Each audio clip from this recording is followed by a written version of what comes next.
Today's reading of A Match Made in Heaven is titled My Wild Italian Rose.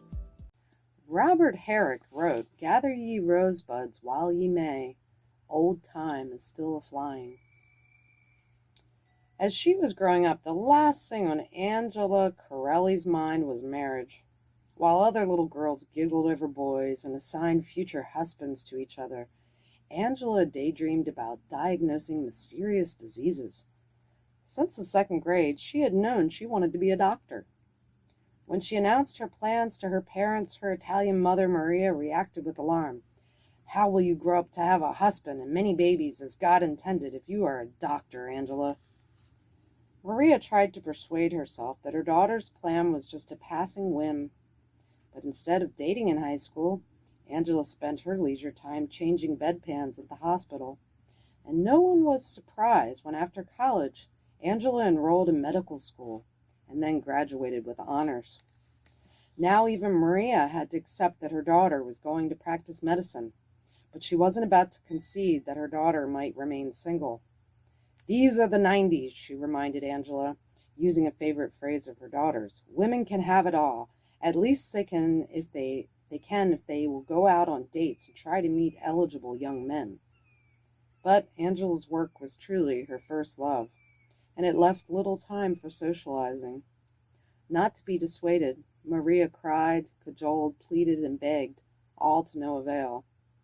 Weary from her mother's constant nagging, Angela finally sat her down for a heart-to-heart talk. After 2 hours of conversation, tears, screams, and hugs, the two women agreed to a truce.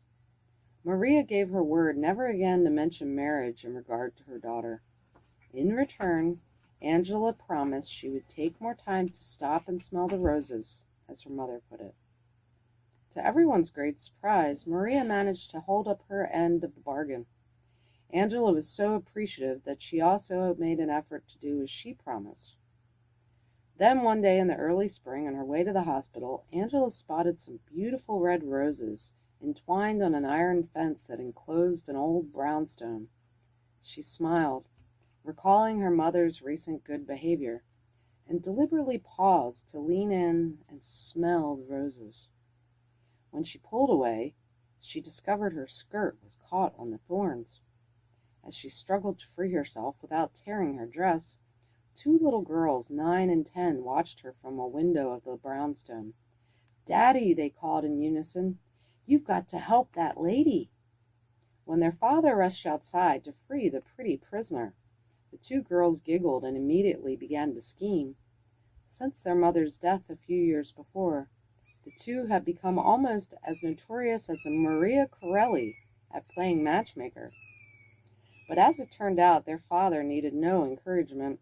The minute he laid eyes on the pretty doctor, he was enchanted. Soon he'd fallen head over heels in love with Angela, and she with him. When they were married a year later, Angela and her two young bridesmaids carried pink roses from the garden. Following the ceremony, Maria Corelli beamed with joy. Repeatedly, she thanked heaven for its wisdom.